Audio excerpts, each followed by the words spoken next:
I view the Israeli-Iranian war um, as a very dangerous escalation in violence in the Middle East. And I view it as um, an act of aggression on the part of Israel. Now, Israel and some of its Western allies claim that this is a war of self-defense. I totally reject this explanation. It's an unprovoked war by Israel on a sovereign state, and Israel had no right to launch this war. I'm utterly shocked that an American president would be talking about killing a head of state. This is the way that mafiosos talk, threatening to kill their rivals. It's not the kind of language that we would expect from a civilized um, world leader. And Trump's rhetoric is one of imperial hubris. It seems to me that history will remember Netanyahu as um, um, one of the worst prime minister in Israel's history, as someone who was totally negative, who had no positive ideas and no positive achievements, someone who played the game of divide and rule, both at home and abroad, a serial liar, a warmonger, and someone who had the dubious distinction of being a fugitive from justice.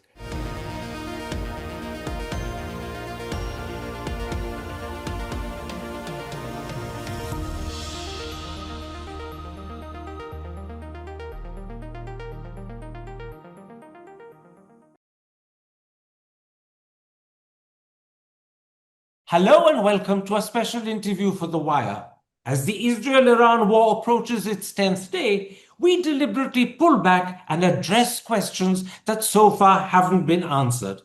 Is Iran really an existential threat to Israel? Or when you compare between the two countries, does it look very different? Are Trump and Netanyahu justified in demanding that Iran completely give up its nuclear program?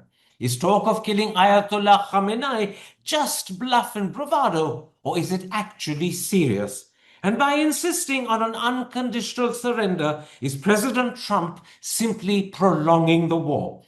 My guest today is Emeritus Professor of International Relations at Oxford University and the author of War and Peace in the Middle East, The Iron Wall, Israel and the Arabs, and Genocide in Gaza, Israel's Long War on Palestine, Professor Avi Shlaim.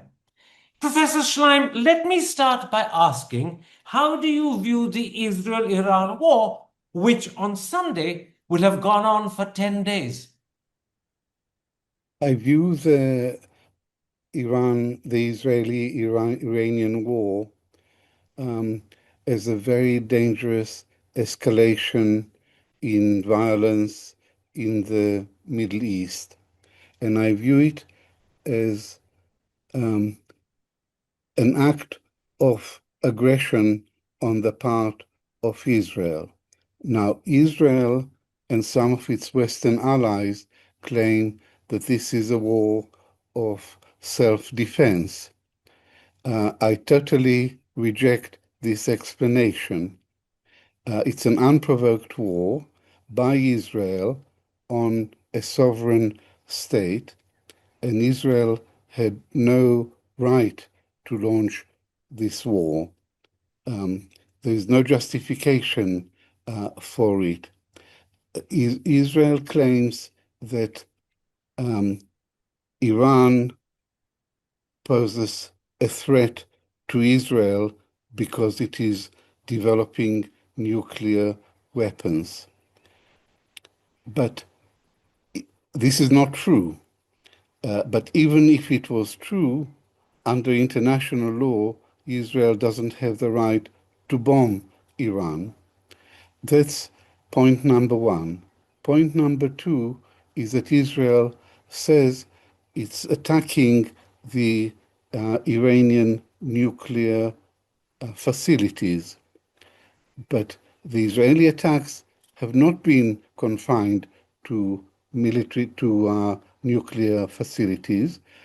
Israel has also been attacking civilian targets, civilian infrastructure, the Iranian oil, the Iranian energy ministry. So this is not simply an attempt to prevent Iran from developing its nuclear capability. Israel has broader aims than the declared ones. One aim is regime change. Not all Israeli spokespersons have talked explicitly about this as a war aim, but they all say if the regime fell, then they are not going to shed any tears. But Netanyahu has said that he said, this is not Israel's goal, but he hopes that the outcome would be the fall of the regime. Now, regime change is unlawful under international law, and there are precedents for Western attempts at regime change.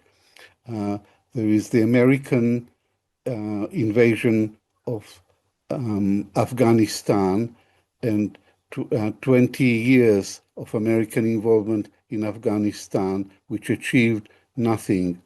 Then there was the American invasion of Iraq in 2003 with the aim of regime change, and the result was a catastrophe at every level. So this is a very dangerous war initiated by Israel with a clear intention of dragging America into the war, with incalculable consequences for the region as a whole. And as my wife keeps reminding me, when you start a war, you know how it will start. You never know how it will end. In the beginning of that answer, Professor Schleim, you seem to suggest that you don't believe that Iran is an existential threat to Israel. It's something that Prime Minister Netanyahu has repeatedly claimed.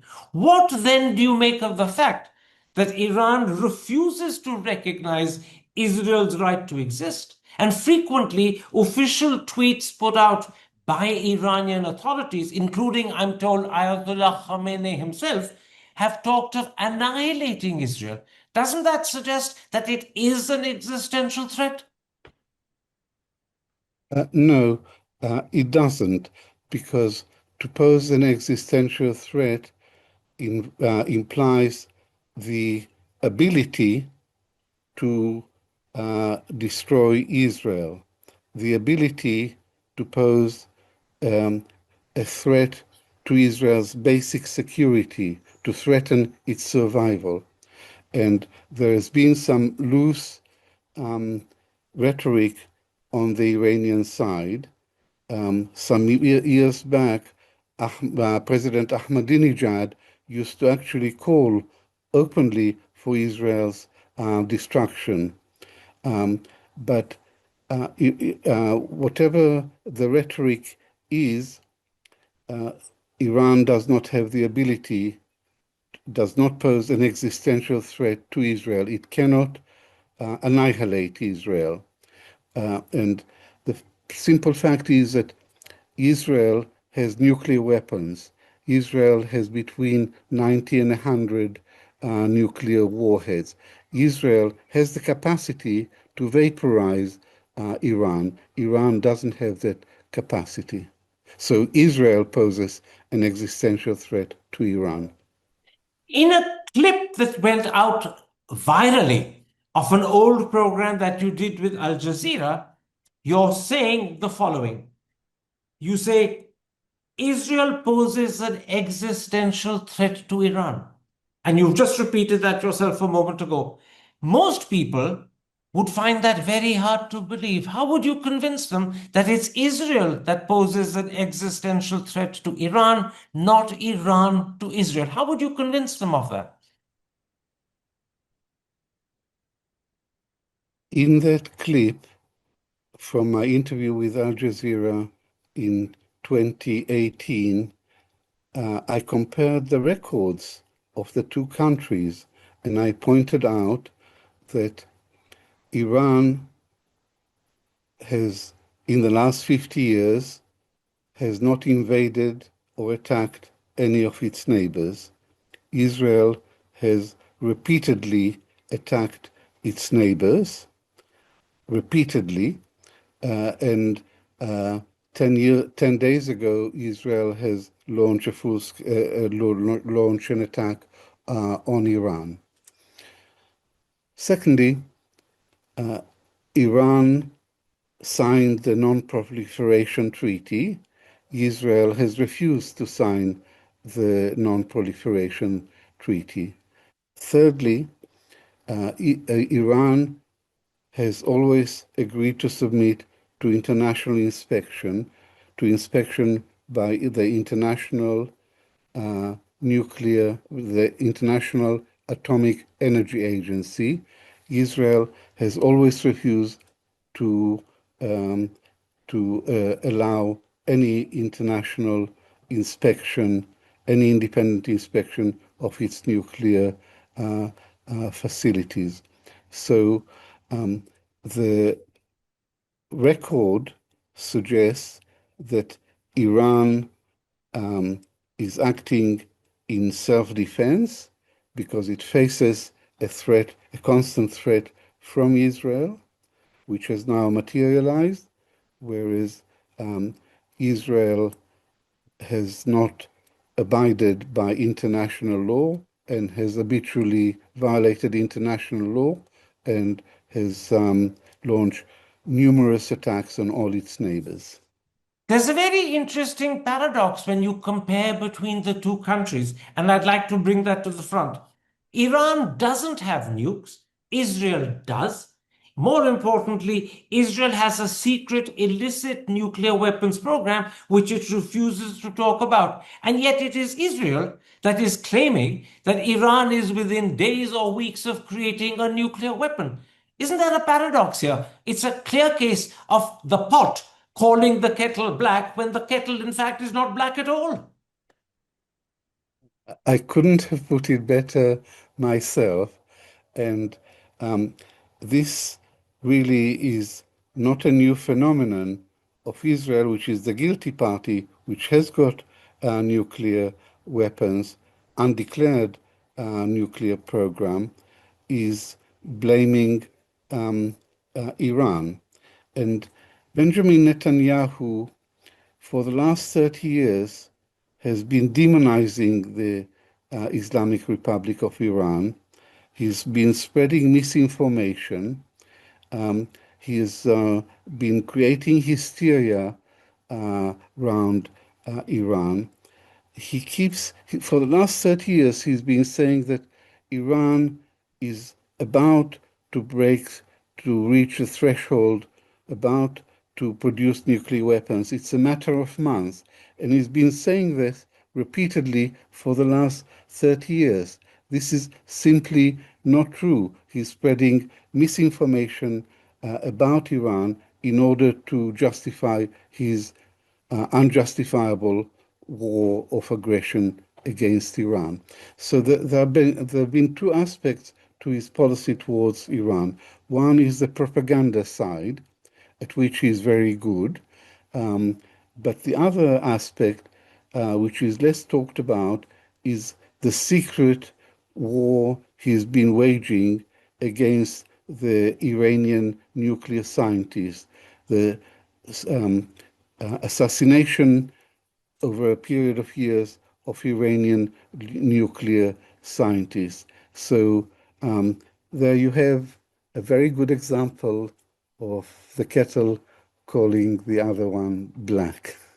You know, you correctly point out that the first time Netanyahu claimed that Iran was just weeks or months away from a nuclear bomb was in 1995. That is exactly 30 years ago. He's repeatedly made that claim.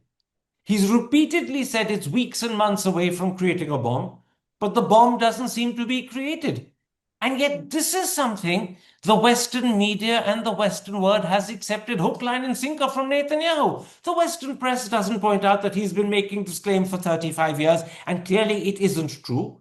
Western governments don't point out that he's been making this claim for 35 years, and it clearly isn't true. Why is the West blind to this truth?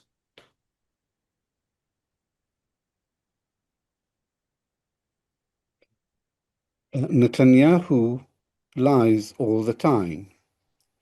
And most recently, he has distorted what the International Atomic Energy Agency has said. He claims that the agency um, um, announced that Iran is preparing a new that Iran is has a nuclear program calculated to produce a bomb. This is a complete lie, and recently Rafael Grossi, the director of this agency, made a very clear statement. Uh, he was crystal clear. He said there is no evidence that Iran is planning nuclear to that Iran has a nuclear program designed to produce the bomb. No evidence, no systematic, no evidence of a systematic policy geared to producing a nuclear bomb. And he was quite angry about it because of Israeli distortions and misrepresentations. So it's quite clear that Netanyahu is lying. The second question is why do the Western powers side with Netanyahu and go along with him? And that's a very big question. It's because the Western powers are very pro-Israeli, and in particular, America, Israel's strongest ally. It doesn't have a balanced policy, and it supports Israel unconditionally. And Britain, too, Keir Starmer is described himself as an unconditional Zionist.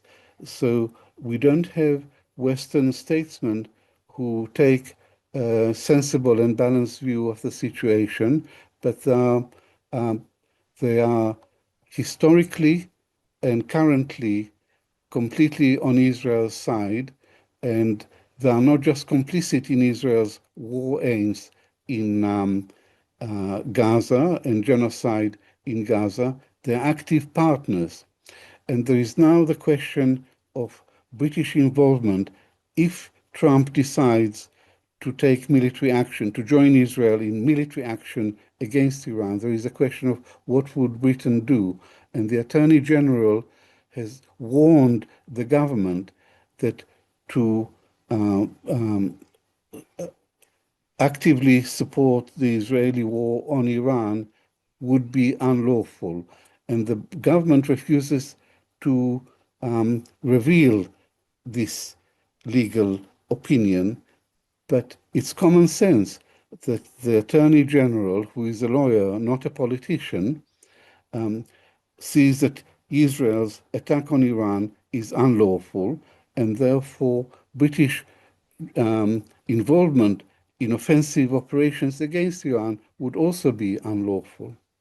Let's, for a moment, Professor Schleim, focus on the Americans. The Americans insist that they are not directly involved in Israel's strikes on Iran. But there's no doubt that they had advanced knowledge of them, and there's no doubt that they green lighted them. So, how do you view whatever role America has played up till now in this conflict? Israel would not have embarked on this very risky venture without a green light from America. There is no way that Israel could have taken the gamble of taking on Iran, a country with 100 million people, as opposed to Israel's 10 million people, without America's tacit consent. You can take that as given, but I would add to that that the Israeli decision to go to war was based on the assumption that at one stage or another, America will join in. That's the assumption. Now, for the last 35 years, Netanyahu has been trying to drag America into a war with Iran. He has been calling for a military strike on the nuclear facilities, but the nuclear facilities of Iran are so spread and so well protected, particularly the uranium enrichment site in Fordo. Fordo. Thank you. It's in a mountain, 100 meters under rock, and Israel doesn't have the technology to penetrate this site. The Americans have got the technology, the bombers, and the bunker busting bombs, which are 30,000 pounds. But there is no guarantee that they would actually penetrate and destroy the site.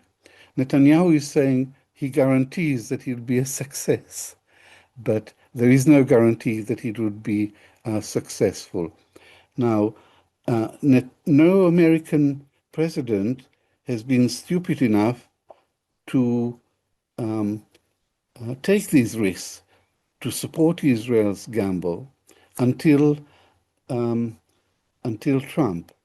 And Trump is very susceptible to influence by Netanyahu. In 2015, there was a nuclear deal between America and Iran, but also it involved European powers. It was a very good agreement which promised to lift sanctions in return for Iran accepting limitations on its uranium enrichment. A very, very good agreement that served regional security and Israel's interests as well as America's interests. But Netanyahu persuaded Trump in his first term as president in 2018 to withdraw from the Iran nuclear deal.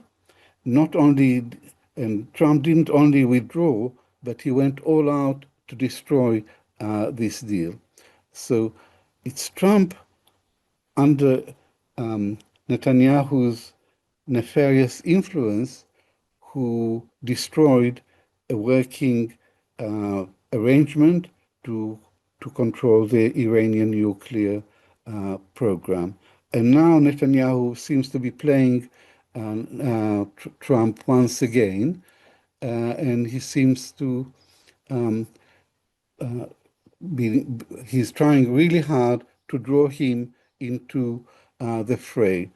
And Trump only understands winners and losers. And he said the Iranians are not doing very well. The Israelis seem to be doing well, whatever that may mean. And Trump may not be able to resist joining the winners if he thinks he'll get the credit. Do So you believe, do you believe that in 2 weeks' time, Trump will actually join Israel attacking Iran? And if the answer to that question is you do believe it, what do you think will be the likely outcome, both in Iran and in the Middle East? I don't know what Trump is going to do in 2 weeks' time. All he has said is that he has made the decision to join in the war, but it be 2 weeks before he decides whether to implement this decision. And I think possibly Trump himself doesn't know what he's going to do because he has very little understanding of the dynamics of this region. He is impulsive, and the irony is that this whole war on Iran goes against his better instincts because Trump is an isolationist. Trump promised the American people at the last election that he will end conflict. He will end the conflict in Ukraine and he will end other conflicts. So he's an isolationist. What Trump wants is a quiet, stable, peaceful Middle East, which enable America to carry on with making deals and making money in the Gulf. And Israel is a threat to this vision of Netanyahu because Israel is a source of constant instability and violence in the region. But Trump has another group of advisors who are the neoconservatives, the hardliners who have had Iran in their sights for a long time and who are encouraging to go all out and destroy the Iranian nuclear program. So Trump is very muddled and incoherent and self-contradictory, and there is no way of knowing which side he's going to come on. Let me ask you, Professor Shlaim, a few focused questions about Trump and Netanyahu. Both of them are demanding that Israel completely give up its nuclear program. Is that a justified or is it an unwarranted demand? The American-Israeli demand that Iran give up its entire nuclear program is neither proper nor justified, because there is a crucial distinction to be made between the nuclear program for civilians' purposes, the generation of power, and a nuclear program geared to producing nuclear weapons. And the Iranians, in the 2015 deal, agreed to accept limitations on the military aspect of the nuclear program. What the Americans, what Trump has demanded more recently is unconditional surrender by Iran, that Iran gives up its entire nuclear program. And this is a totally unjustified demand. And also, Iran has increased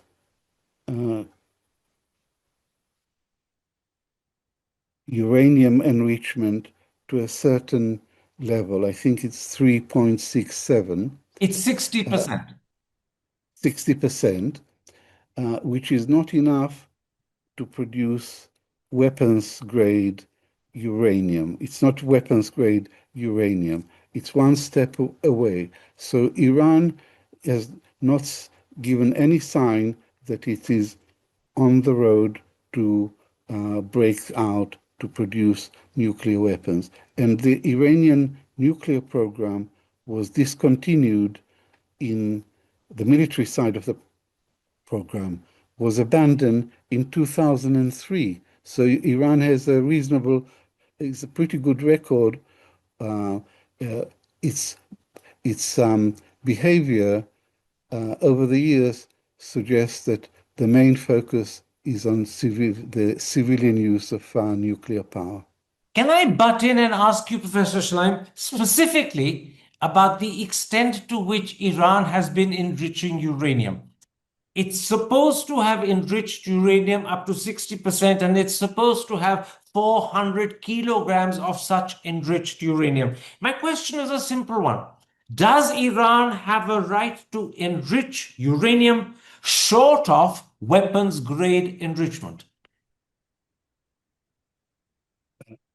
I think he does. And under the 2015 nuclear deal, Iran was entitled to do that. And Iran accepted very serious restrictions on its ability to go beyond that level of uranium enrichment. Now, there are also voices, both in Israel and in America, which are questioning Iran's right to have ballistic missiles. Does Iran have a right to ballistic missiles, or are they automatically to be assumed to be a threat to Israel? Every country has a right to have ballistic missiles, and it doesn't make any, there is no possible legal justification for Israel and America to deny Iran the right to have ballistic missiles. And yet, Netanyahu spelled out some of the war aims, and one war aim was the complete destruction of the nuclear program of Iran, and another war aim is the destruction of Iran's capacity to produce ballistic missiles. And a third war aim, which is more ambiguous, is his desire to annihilate what he calls the axis of terror, and which is what I call the axis of resistance to Israel. So no, Iran, and now that Israel has attacked Iran, Iran badly needs the ballistic missiles that it has, the stock of ballistic missiles. It needs them for self-defense and in order to retaliate to Israeli attacks. There's also, Professor Schleim, a lot of talk, I should say increasing talk, about the possibility of eliminating, by which I mean killing, Ayatollah Khamenei. Trump has said we, interestingly coupling himself with Israel, won't kill Khamenei for now, but clearly the threat to do so in the future, if it's necessary, exists. After that, the Israeli Defense Minister Israel Katz has said Khamenei cannot continue to exist. What do you make of this talk of killing the supreme leader, the head of state of Iran? I'm utterly shocked that an American president would be talking about killing a head of state. This is the way that mafiosos talk, threatening to kill their rivals. It's not the kind of language that we would expect from a civilized world leader. And Trump's rhetoric is one of imperial hubris, of talking about killing Ayatollah Khamenei when America decides to. And it shows contempt for the Iranian people, because he's the leader, for better or worse, and no country has the right to assassinate him. But there is another point here. Israel has a long-standing policy of assassinating its rivals. Israel has assassinated a long list of Hamas leaders. That doesn't solve the problem, because new leaders come forth and usually they are more hardline than the previous ones. Israel has assassinated the Secretary General of Hezbollah and other Lebanese leaders. But that's not the end of Hezbollah. You cannot decapitate an organization which stands for an idea, and the idea is resistance. The idea of Hamas is resistance to Israel. So the Israeli policy of targeted assassinations hasn't achieved any useful results. And it's just one more example of Netanyahu's nefarious influence on Trump, that Trump is using this language of killing the leaders, the heads of states of sovereign countries. One last question before I broaden our discussion and before I then end it. Can Iran's knowledge of nuclear power be bombed into permanent forgetfulness? No matter how the war ends, Iran will retain the nuclear knowledge it has. It's homegrown. They've acquired it themselves. So if it wants to make a bomb one day, surely Iran will be capable of doing so. No matter how much you bomb Iran into submission today, the knowledge of how to make a bomb is not going to disappear. That's absolutely right. And it just shows how short-sighted both Netanyahu and Trump are, because it's impossible to destroy completely the Iranian nuclear program. Today, Iran is at least 3 years away from producing nuclear weapons.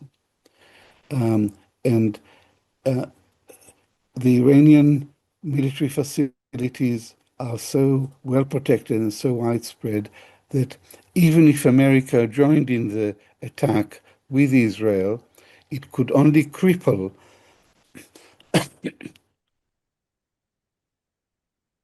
the nuclear facilities. It cannot eliminate them permanently. And as you say, Iran will maintain the knowledge and the scientists. And once again, however many Iranian nuclear scientists are assassinated by Israel,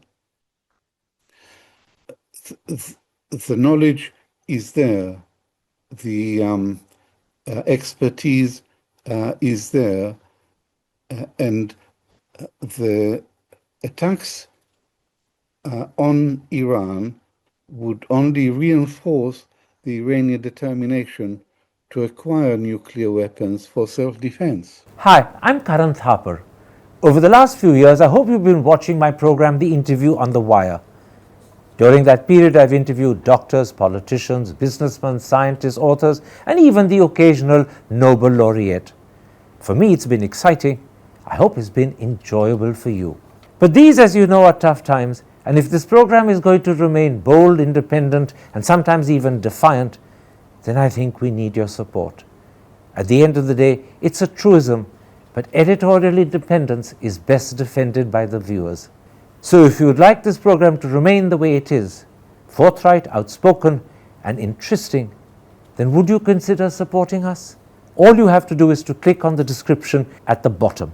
But more than anything else, I hope you will continue to watch the interview. Your viewership means an awful lot to me.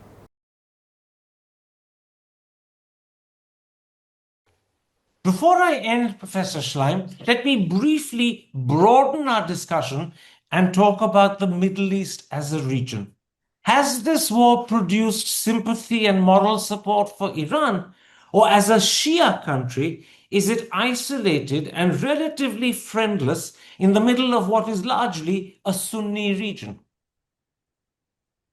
Iran is pretty isolated in the Middle East. It's a Shia state when most of its neighbors are predominantly Sunni states. Bahrain has 70% Shia, 30% Sunnis. So Iran is isolated, and it poses a threat to the security of some of its Sunni neighbors. Uh, Iran is guilty of subversion of Gulf states, like through its proxies, through the Houthis in Yemen, and through Hezbollah in Lebanon. But so Iran is isolated, but I would say that there is a gap, there is a disconnect between the Arab rulers and the people.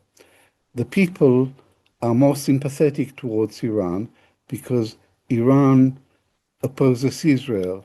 Iran is the leader of the axis of resistance to Israel, whereas the rulers are cooperate with Israel, and four of them have signed the Abraham Accords with Israel, and there is a drive towards normalization. So there is a gap between people who are more sympathetic to Iran and the rulers.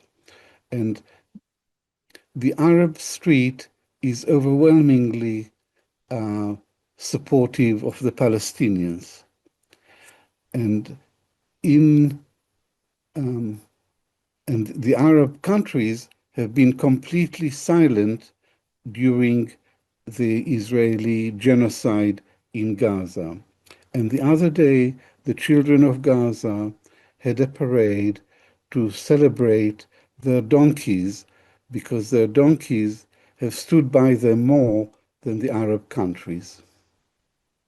Professor Shlaim, look down the road for me. No matter how this war ends, has Israel emerged as the undisputed power of the Middle East, or would that be an exaggeration? It will not be an exaggeration. Israel is already, before launching the attack on Iran, Israel is already the undisputed military, supreme military power in the Middle East. There is geopolitical rivalry between Iran and the axis of resistance and Israel, and Israel had managed to weaken all of Iran's allies, Hamas and Hezbollah in particular. Syria is the only Arab ally, was the only Arab ally of Iran, but the Assad regime has fallen and Israel has expanded into the buffer area and encroached on Syrian territory. So Israel has won a series of tactical successes in this geopolitical context. But I think it would be unwise for Israel to base its security on the assumption of indefinite military superiority. It would be unwise to do that. It has got military superiority, but what then? That doesn't, it has military supremacy, but that doesn't translate into security. A series of tactical successes, but the war in Gaza is a strategic disaster for Israel. Netanyahu can't admit that because he needs to continue the war in order to stay in power and to stay out of jail. There are many conflicts and many problems in the Middle East, but the core problem, the central problem, is the Palestinian issue. And Israel will have no peace and no security and no stability until the Palestinian issue is addressed. And this is a political problem to which there is no military solution. And Israel has been using military force, but the problem is not going to go away. So I think there is very little wisdom, very little strategic or long term wisdom in the Israeli leadership. We're coming very close to the end of this interview, but I'm going to ask you to look even further down the road one more time. Do you have any sense, and I'll underline that I'm asking this because you are an acknowledged and highly reputed historian, do you have any sense of how history might remember Benjamin Netanyahu and Ayatollah Khamenei?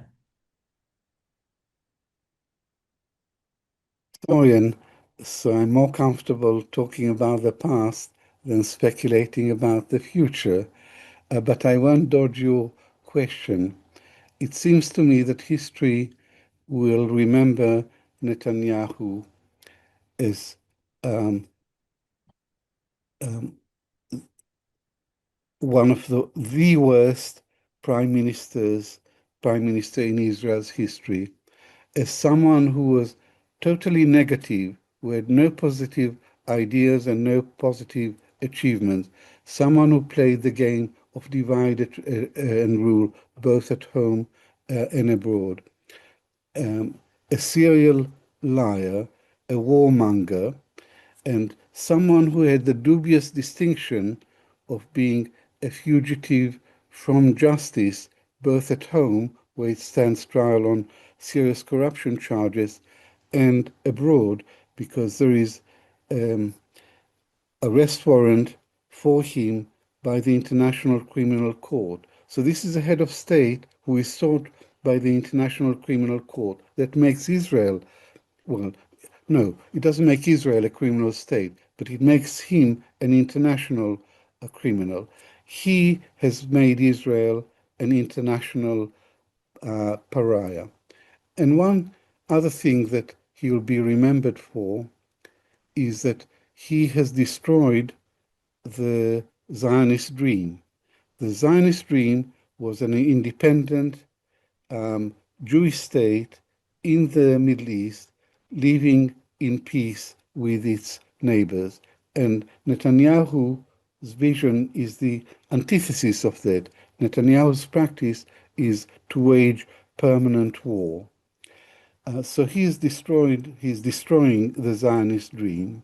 And as for Ayatollah Khamenei, I'm not an expert on Iran, but it seems to me that he will be remembered as a very reactionary leader, as someone who was repressive, someone who denied freedom and democracy to his people, someone who didn't listen to the constant appeals of his people for reform and change, and someone who played a part in subverting the revolution of 1979, because that was a cosmopolitan revolution. It included a lot of leftists, liberals, progressives, as well as Islamists.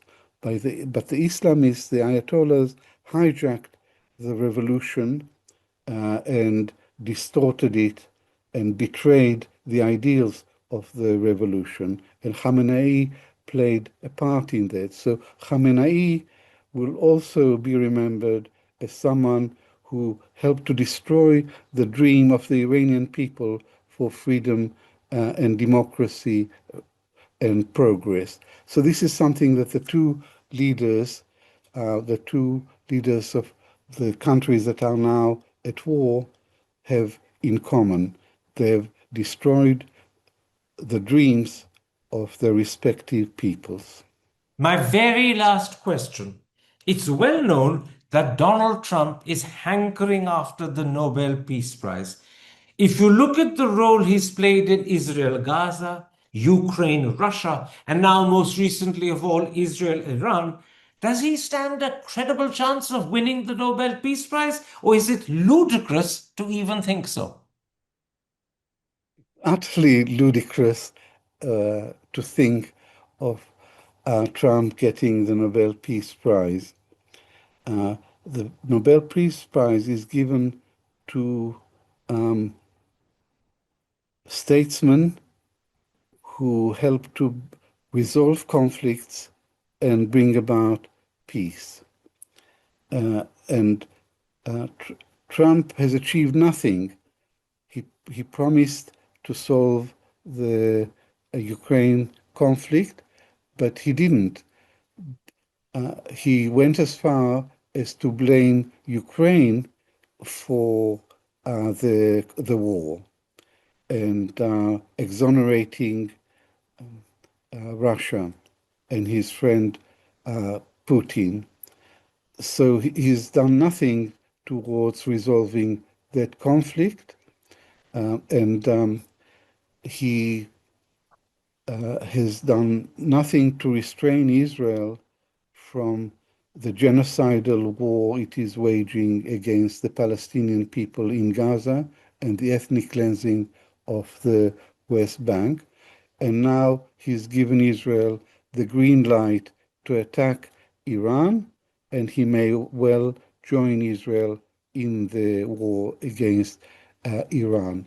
So the Nobel Peace Prize is not given to warmongers, but to peacemakers. But I'll make one other point, and it is this, that President Obama was awarded the Nobel Peace Prize on promise, because it was the decision was made in the first few months that he became president, and he was a breath of fresh air. The prize was awarded on the basis of his potential and expectations from him, but he failed to live up to these expectations. But Trump was always very jealous of Obama, and one of the reasons why Trump rubbished and undermined the 2015 nuclear deal with Iran was that it was Obama who achieved it. And Trump used to say, this is the worst deal in American history. So there is an element of personal jealousy. But today, Trump clearly wants to get the Nobel Peace Prize, but all I can say is that he's not going the right way about it. And the judges of that prize would have to be utterly, completely out of their minds to award him this prestigious prize. Professor Schleim, thank you very much for a fascinating interview, and in particular for the time you've given me. Take care. Thank you. Stay safe. Thank you. It's been a pleasure. Goodbye. Hi, I'm Karan Thapar. Over the last few years, I hope you've been watching my program, The Interview on the Wire. During that period, I've interviewed doctors, politicians, businessmen, scientists, authors, and even the occasional Nobel laureate. For me, it's been exciting. I hope it's been enjoyable for you. But these, as you know, are tough times, and if this program is going to remain bold, independent, and sometimes even defiant, then I think we need your support. At the end of the day, it's a truism, but editorial independence is best defended by the viewers. So if you would like this program to remain the way it is, forthright, outspoken, and interesting, then would you consider supporting us? All you have to do is to click on the description at the bottom. But more than anything else, I hope you will continue to watch the interview. Your viewership means an awful lot to me.